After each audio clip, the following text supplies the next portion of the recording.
Estamos a acompanhar a vida dos patriarcas e temos gasto algumas semanas a ver aquilo que aconteceu na vida de Abraão. Vamos continuar hoje. Hoje vamos ver o cumprimento da promessa. Finalmente, 25 anos depois da promessa feita, a resposta vem. Convido os irmãos a abrirem as suas Bíblias em Gênesis capítulo 21. Nós não vamos nos deter no capítulo 20. O capítulo 20 tem um episódio muito semelhante àquele que já tínhamos visto, que se passou no Egito. Abraão vai deixar a região dos carvalhais de Manré em direção ao sul e vai habitar junto à região de Gerar. Não é muito longe, pelo mapa os irmãos podem ter uma ideia. Ele sai mais ou menos daquela zona onde está escrito Hebron, a meio do mapa, e vai um bocadinho mais para o sul e para o ocidente, ali a Gerar, a zona central ali, próximo, já bastante próximo, das cidades dos filisteus. Os filisteus eram um povo de origem grega, da ilha de Creta, que habitava à costa, junto ao mar Mediterrâneo, e que vai se tornar um grande adversário do povo de Israel. Neste momento ainda, os filisteus estão numa fase inicial de adaptação à região, e um dos seus reis, chamado Abimeleque, não o nome, mas o título. Abimeleque é um título como Faraó, era o título de todos os reis do Egito. Abimeleque era o título dos reis filisteus. Os filisteus não tinham apenas um, cada cidade era uma cidade-estado e tinha o seu próprio rei ou o seu próprio príncipe. É aqui o rei dos filisteus que vai se interessar por Sara. Abraão vai dizer que ela é irmã. Enfim, uma história em tudo parecida àquela que acontece no Egito. No entretanto, o Senhor mais uma vez tem misericórdia, mais uma vez preserva, e mais uma vez nós temos que acontece por causa da aliança, não por causa de Abraão. Abraão mais uma vez falha, como tinha falhado no Egito. O nosso Deus é que não falha, é fiel. E então, ao fim de 25 anos de expectativa, vamos ter o cumprimento da promessa. Se os irmãos olharem a história de Abraão, é curiosa porque ela tem 25, é um número repetido várias vezes. Nós temos 3 períodos de 25 anos antes dele sair da Mesopotâmia. Ele sai com 75 anos. Depois temos um período de 25, que é o tempo de espera pelo nascimento do seu filho, da promessa que Deus tinha dado. E depois que nasce o filho, ele vai ter mais 3 períodos de 25, ou seja, mais 75 anos até o seu falecimento. E a Bíblia concentra a maior parte do tempo da história de Abraão nestes 25 anos de espera. Não conta quase nada dos 75 anos anteriores e vai contar muito pouco dos 75 anos posteriores. E isto já em si talvez nos desperte alguma curiosidade. Mas é interessante, irmãos, que a Bíblia se concentre neste período. É neste período que Abraão mais se desenvolve. É neste período, entre a promessa e o cumprimento, que a fé de Abraão se manifesta e se fortalece. E é neste período que ele se torna o pai da fé, ou o pai daqueles que creem. O exemplo, digamos, da confiança no Senhor. Nós temos às vezes alguma ansiedade com o tempo de Deus. E temos alguma ansiedade com o cumprimento daquilo que Deus nos promete ou que Deus nos permite. Mas é neste tempo de espera que a nossa fé se fortalece. Se Deus lidasse connosco como uma máquina de pomos o dinheiro e sai logo o produto, não seria preciso fé, seria instantâneo. A fé não é instantânea. Ela é firmada no Senhor, o Senhor é digno da nossa confiança sempre, mas a fé não é instantânea. E é neste período de expectativa que nós nos fortalecemos. Leiamos então, irmãos, o que acontece, finalmente, o cumprimento. Gênesis 21, a partir do verso 1 até ao 21, diz assim: E o Senhor visitou Sara, como tinha dito, e fez o Senhor a Sara como tinha falado. E concebeu Sara e deu a Abraão um filho na sua velhice, no tempo determinado que Deus lhe tinha dito. E chamou Abraão o nome do seu filho, que lhe nascera, que Sara lhe dera, Isaque. E Abraão circuncidou o seu filho Isaque, quando era da idade de 8 dias, como Deus lhe tinha ordenado. E era Abraão da idade de 100 anos, quando lhe nasceu Isaque, seu filho. E disse Sara: Deus me tem feito riso. Todo aquele que o ouvir se rirá comigo. Disse mais: Quem diria a Abraão que Sara daria de mamar a filhos, porque lhe dei um filho na sua velhice? E cresceu o menino e foi desmamado. Então Abraão fez um grande banquete no dia em que Isaque foi desmamado, e viu Sara que o filho de Agar, a egípcia, que esta tinha dado a Abraão, zombava. E disse a Abraão: deita fora esta serva e o seu filho, porque o filho desta serva não herdará com o meu filho, com Isaque. E pareceu esta palavra má aos olhos de Abraão por causa do seu filho. Porém disse o Senhor a Abraão: não te pareça mal aos teus olhos acerca do moço e acerca da sua serva. Em tudo o que Sara te diz, ouve a sua voz, porque em Isaque será chamada a tua semente. Mas também do filho desta serva farei uma nação, porquanto é tua semente. Então se levantou Abraão pela manhã de madrugada, e tomou pão e um odre de água, e os deu a Agar, pondo-os sobre o seu ombro. Também lhe deu o menino, e despediu-a, e ela foi-se andando errante no deserto de Berseba. E consumida a água do odre, lançou o menino debaixo de uma das árvores. E foi-se e assentou-se em frente, e afastando-se à distância de um tiro de arco, porque dizia: que não veja eu morrer o menino. E assentou-se em frente e levantou a sua voz e chorou. E ouviu Deus a voz do menino, e bradou o anjo de Deus a Agar desde os céus e disse: que tens, Agar? Não temas, porque Deus ouviu a voz do rapaz desde o lugar onde está. Ergue-te, levanta o moço e pega-lhe pela mão, porque dele farei uma grande nação. E abriu-lhe Deus os olhos e viu um poço de água, e foi-se e encheu o odre de água, e deu de beber ao moço. E era Deus com o moço, que cresceu e habitou no deserto, e foi flecheiro. E habitou no deserto de Parã, e sua mãe tomou-lhe mulher da terra do Egito. O filho da promessa nasceu.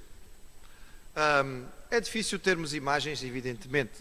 A figura que podemos ter da época é esta, uma imagem de uma vida simples, de uma vida em tendas, enfim, mas o importante era que finalmente a criança chegou. Claro que aqui apenas o contraste de um bebê com dois idosos, não é?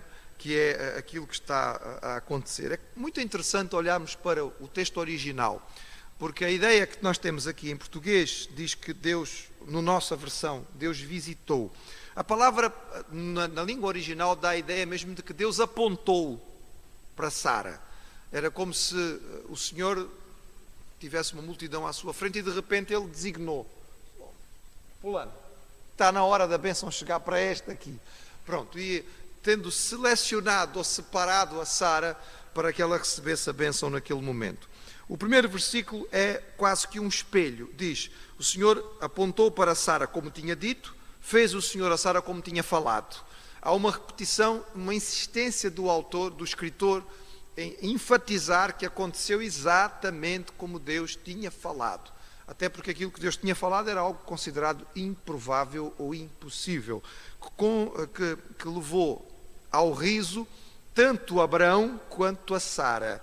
A gente lembra-se normalmente do riso de Sara, vamos lembrar que Abraão tinha rido primeiro. E é por isso que o pai e a mãe riram, de uma certa maneira, sem acreditar que a criança vai se chamar riso, não é? Risada, ou aquele que ri, é o significado do nome Isaque. O nome que é dado é o nome exatamente que tinha sido dito pelo Senhor, que este seria o nome. Pronto, muitas vezes nestas culturas os nomes são dados para dar a entender alguma coisa ligada ao nascimento, não é? À época em que a criança nasceu, o momento ou aquilo que sucedeu à volta do nascimento, e é o que acontece aqui. É interessante, irmãos, ver que a idade que eles tinham, vemos que Abraão procura ser cuidadoso no cumprimento da circuncisão. Isaque vai ser o primeiro da linhagem a ser circuncidado no dia que Deus tinha estabelecido, o 8º dia de vida. É o primeiro da linhagem do povo de Israel, que até hoje continua circuncidando os seus filhos ao 8º dia. Abraão tinha 100 anos, não diz aqui que Sara tinha 90, mas tinha. Apenas um pormenor, os irmãos lembram-se, quando o anjo vem anunciar que a Sara vai ter um filho, qual foi a reação dela? Lembram-se? Que ela enfatizou a velhice do marido. Lembram-se? E que depois o Senhor, quando responde, até tem todo o cuidado de não dizer aquilo que Sara disse, mas dá a volta ao texto, não é? Para mostrar que, afinal de contas, os dois estão velhos. Mas vejam que esta é a insistência dela. A Sara não era muito fácil, irmãos. Não devia ser. Reparem aqui, que mais uma vez ela diz: Deus me tem feito riso, todo aquele que ouvisse rirar, quem diria a Abraão que Sara daria mamar a filhos, porque lhe deu um filho na sua velhice. Ela continua a enfatizar a velhice do Abraão. Ela continua a enfatizar só a velhice do Abraão. Até parece que ela era uma rapariga nova. Mas pronto, não vamos discutir mais com Sara. Era a posição dela, era a colocação que ela tinha feito. Esta é uma espécie de poema que Sara compõe na sua alegria do nascimento desta criança. Realmente o Senhor faz coisas extraordinárias. E nós vemos aqui que Deus dá riso numa situação completamente impossível. Um homem de 100 anos, uma mulher de 90, como é que eles podem ser pais de uma criança? Só mesmo rindo, quem ouvisse esta situação. Mas o Senhor faz na hora que lhe aprouve, e nós já verificamos que isto acontece com os patriarcas, para que fique claro que os filhos da promessa, da aliança, são produto da ação de Deus. São milagre divino, não são da força humana. E isto vai-se cumprindo até àquela semente final de Abraão, aonde se vai cumprir a promessa. Que a promessa dada a Abraão foi: em ti serão benditas todas as famílias da terra. Mas isso só vai acontecer através de Jesus, que também não nasce por ação humana, mas por ação do Espírito Santo sobre a vida de Maria. A criança é desmamada e nesta ocasião há uma festa. É uma celebração própria destas culturas até hoje. É um momento em que se celebra a mudança do status da criança. E aqui, teria 3, 4 anos, Isaac, quando isto aconteceu, há uma grande celebração. É claro, Abraão é um homem rico, este é o seu filho, o único filho, verdadeiro, herdeiro realmente dele, e portanto há que fazer uma grande celebração. Se os irmãos se lembrarem, quando ele disse aos anjos que ia lhes trazer um bocadinho de pão para eles comerem, trouxe uma vitela, não é? Com tudo mais a acompanhar. Agora, quando diz que foi mesmo um banquete, imaginem o que não foi, não é? Nem nós imaginamos a quantidade de comida.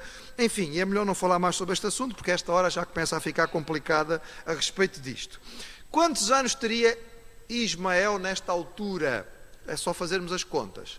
Quando é dada a orientação para a circuncisão, sabemos que Ismael tinha 13 anos e ele é circuncidado com 13 anos.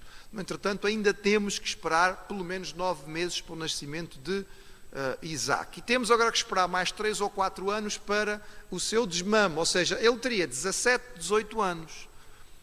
E é importante nós repararmos nisto, irmãos, porque nós vamos ver aqui o que é que vai acontecer a seguir. Não se trata de uma criancinha. Isaac já é um homem, praticamente, não é? Ismael já é um homem, praticamente, é um rapaz grande, não é nenhuma criança, é para nós percebermos que há aqui uma diferença. O que foi que aconteceu entre Ismael e Isaac? Irmãos, o texto não diz.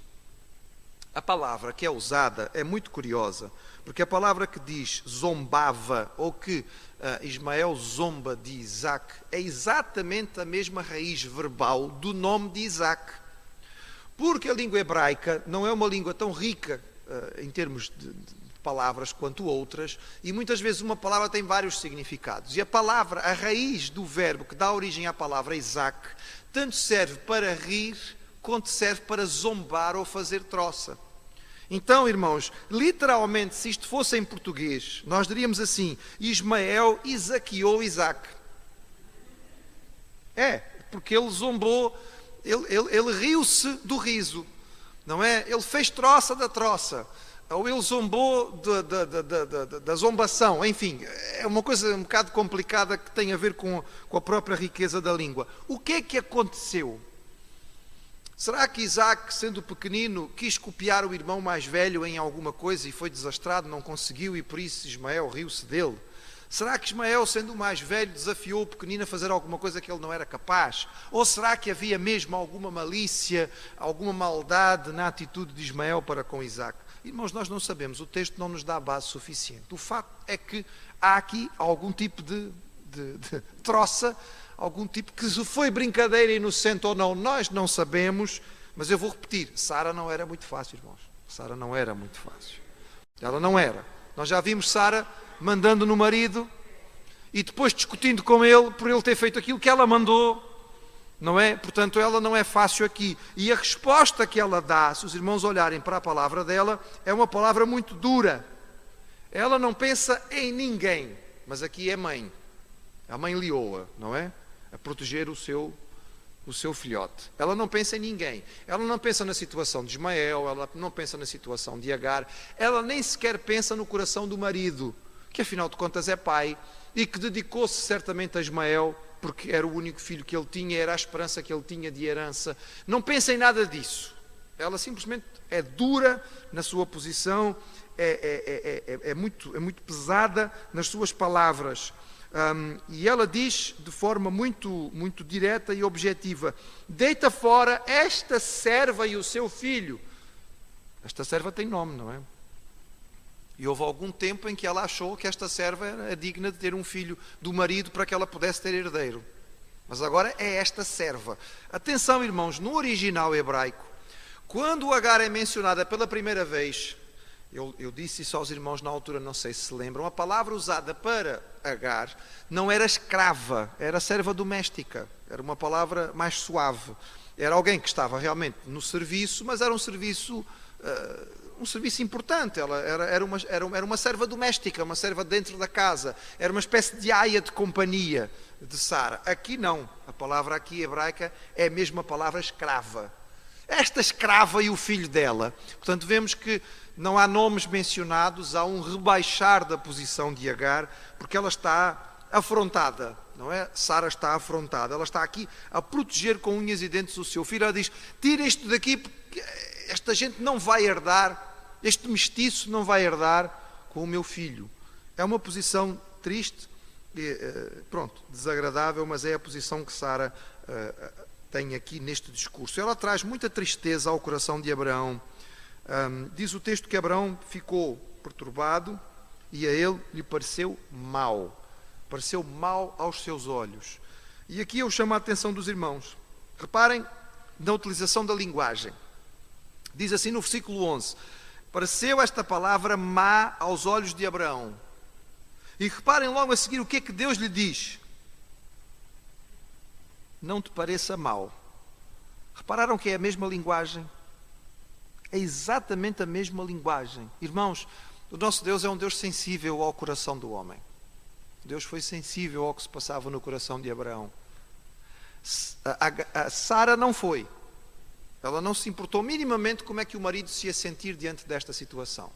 Ela, como dona, e agora mais ainda porque ela agora tem um filho, chega e dá uma ordem. Não se preocupa com o que é que se vai passar com o coração do seu marido, mas Deus sabia e preocupa-se. Deus mostra sensibilidade ao coração de Abraão. Abraão está em sofrimento. Ismael é seu filho. Houve um tempo que só tinha Ismael e ele pensou que Ismael fosse ser o herdeiro. Segundo as leis que Abraão conheceu na sua criação, e aí nós temos que ir procurar os dados históricos, os códigos de Nuzi e de Hammurabi, lá da região da Mesopotâmia, de onde Abraão tinha vindo, diziam que era proibido expulsar o filho de uma escrava que ela tinha tido com o Senhor. Isto era uma questão de proteção, certo? Porque era relativamente comum os senhores terem filhos com as escravas. Então, para proteger estas crianças, era proibido, segundo estes códigos. Talvez Abraão tivesse estes códigos na sua mente também, além do sofrimento do seu coração. Mas Deus usa a linguagem do coração dele e diz: não te preocupes, eu vou tomar conta do rapaz. A tua semente, eu tinha dito desde o princípio, tu é que não prestaste atenção, era em Isaque. Isto tem consequências, mas eu vou tomar conta de Ismael porque ele também é a tua semente e portanto ele também vai ser abençoado. É muito curioso, e os irmãos estão a reparar que eu estou a insistir muito na observação do texto em termos de palavras no original, mas isto enriquece para nós a interpretação do texto. Não sei se os irmãos perceberam na leitura que há uma diferença clara no tratamento do Ismael. Quando é Agar, ou a descrição do texto feito do lado de Abraão, fala sempre em menino. E quando é Deus a falar sobre Ismael, fala moço ou rapaz. Em português. Mas no original há uma diferença clara. Porque quando Agar Ou outras pessoas estão a falar a respeito de Ismael, usam a palavra hebraica Yeled, que dizia respeito à criança, ao miúdo. Mas quando Deus fala a respeito de Ismael, a palavra é Naar, que significa moço. Porque ele já tinha 17, 18 anos, irmãos, não era nenhuma criança.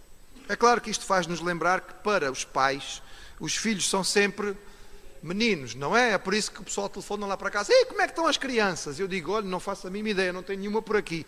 Não, mas tem duas lá em casa e a gente sempre vai considerar a criança, não é? Por mais que cresçam e continuam sendo crianças para os pais. Mas o Senhor os vê como eles realmente são. E sabe que eles crescem. E pede responsabilidades. Eu já disse aqui aos irmãos que eu sou um pouco alérgico a esta ideia da adolescência, porque a adolescência é uma criação moderna. E quando nós lemos na história, os adolescentes assumiam responsabilidades e faziam as coisas. E hoje em dia nós estamos a esticar cada vez mais isto, e a adolescência daqui a bocado já chega aos 30 anos. Porque a adolescência é uma espécie de período vazio, em que tudo é lícito, não há responsabilidades e a gente aceita a rebeldia e a crise como se nada fosse. Não é, irmãos. Isso não é bíblico. Isso não é bíblico. A palavra nos diz que desde muito cedo há capacidade de assumir responsabilidades. E nós temos na Bíblia períodos, inclusive, em que crianças foram os únicos a receber a revelação de Deus. Lembram-se de Samuel? Deus não falava com ninguém em Israel, mas falava com Samuel. Então há aqui parece quase que um choque. Coitadinho do menino. E o Senhor diz: do rapaz. Coitadinho da criança. Do moço. Porque o Senhor faz como que lembrar. Atenção, não estamos a falar aqui de um bebê. Isto é um rapaz grande, é um moço. Tem que estar na hora de assumir responsabilidades e fazer alguma coisa pela vida.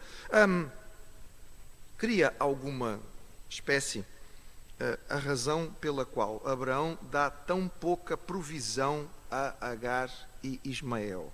Já que eles iam se deslocar no deserto, e o mais provável é que fossem para sul, porque Agar já uma vez tinha fugido e fugia sempre para o sul, para o Egito.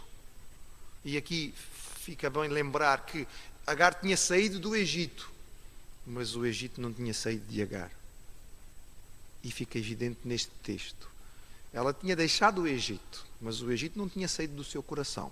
Sempre que ela tem uma oportunidade de fugir, ela foge para o Egito. Ela vai arranjar uma esposa para o marido no Egito. E quando ela vai passar por esta situação, ela não busca o Senhor. O que foi que fez com que Abraão desse tão pouca provisão para Agar? Não sei, irmãos, não sei. Será que alguém diz assim: a provisão foi provavelmente preparada pela Sara, por isso é que era tão pouca coisa? Bem, nós não sabemos, irmãos. O texto não diz isto. Será que o Abraão tão confiante estava, porque Deus tinha-lhe dito que tomava conta do rapaz, que ficou descansado e disse: não, se Deus vai tomar conta nem é preciso muita coisa, Deus vai ajudá-los. Talvez seja possível. O fato é que saíram com muito pouca coisa, natural que pouco depois já não houvesse provisão. Estão no deserto de Berseba, é uma zona de muito calor, difícil, às tantas a escassez de água é tão grande que eles realmente pensam que vão morrer. Já estamos no momento em que ela está literalmente a carregar o filho. Apesar de ser um rapagão, ela já tem que estar a ajudá-lo. É curioso porque das muitas imagens que a gente encontra sobre Agar e Ismael, normalmente aparecem sempre, põem sempre o Ismael pequenino. Esta foi a única que eu encontrei que estava um bocadinho melhor, ele estava um bocadinho maior. Provavelmente ele já tinha o tamanho da mãe, não é? Mas aqui ele está tão desfalecido que ela está a carregá-lo. E ela chega a um momento que não tem alternativa e tem que colocá-lo e distancia-se para não vê-lo morrer. Mas vejam, irmãos, vejam. Quando Ismael nasceu, ou antes, não é? Naquele momento em que ela concebeu e fugiu, Deus veio ter com ela. Deus falou com ela. Ela teve uma experiência tremenda com um Deus que ouvia e respondia. Mas não parece que ela tenha se voltado para o Deus de Abraão. Porque aqui não é ela que clama. Os irmãos veem. Quem clama é Ismael. Quem clama é Ismael. E o Senhor diz: Deus ouviu a voz do rapaz. Eu creio que Abraão criou Ismael conhecendo a Deus. Eu creio que ele procurou que Ismael conhecesse ao Senhor. E Ismael aqui faz uso do conhecimento que ele recebeu do seu pai, do Deus verdadeiro. Ele clama e pede ao Senhor e Deus ouve a oração do rapaz. E mostra que afinal a solução não estava longe. Diz o verso 19, abriu-lhe Deus os olhos e viu um poço de água. Às vezes a solução de Deus está mesmo em frente aos nossos olhos e nós não a vemos. Às vezes é falta de capacidade de ver, não é, irmãos? Às vezes nós temos mesmo que pedir que o Senhor que abra os olhos. E acho que muitas vezes isto acontece. Como é que é possível estar a morrer à sede ao pé de um poço e não ver que o poço está ali? Mas é possível, irmãos. Todos nós já tivemos experiências assim, provavelmente. Não foi com poços, foi com outras coisas. Ou se calhar até foi, mas pronto, é o que acontece nesta situação. Deus então vai abençoar a Ismael como tinha prometido. A Bíblia diz que ele se tornou um perito arqueiro ou flecheiro. O arco e flecha era uma arma muito útil naquele tempo, provavelmente para a caça, também eventualmente para a guerra. O autor no texto original, ele dá uma ênfase tão grande em que ele era arqueiro, que diz mesmo 2 vezes a mesma expressão. Seria mais ou menos assim, algo como: e ele foi arqueiro, atirador com arco e flecha. Sim, se é arqueiro é atirador com arco, mas diz que 2 vezes. Entendem os estudiosos que tem a ver com salientar o facto de que ele era muito bom. Devia ser muito bom arqueiro, porque nem todos são. E ele era realmente um arqueiro de grande capacidade. Ele vai casar-se com uma mulher egípcia, e esta mistura de semita com camita, não é? De Abraão com uma egípcia, deu origem a Ismael. Ele, por sua vez, vai casar com uma egípcia e dá origem aos povos árabes. Sabemos que este homem vai dar origem a 12 tribos, e estas tribos dão origem aos povos árabes. Vamos guardar, irmãos, deste episódio 3 coisas muito simples. O nosso Deus é um Deus que entende os corações, ouve as orações e providencia as soluções. Entende o coração, entendeu o que se passava no coração de Abraão e acalmou-o com uma resposta. É um Deus que ouve a oração, ouviu a oração de Ismael na hora da necessidade e atendeu. É um Deus que providencia a solução. Abriu os olhos da mãe e do filho para ver que havia ali um poço que era o que eles precisavam naquela hora. Então esta é também uma lição, ou 3 lições que nós podemos guardar do nosso Deus neste texto. Muito bem, agora Abraão tem o que mais queria na vida. E a seguir o que é que Deus vai fazer? Semana que vem, irmãos, semana que vem, se Deus nos der vida e saúde e cá estivermos, vamos ver o que é que Deus vai fazer quando Abraão tem o que ele mais quer na vida. Pois é, vamos pensar, porque tem muito que pensar.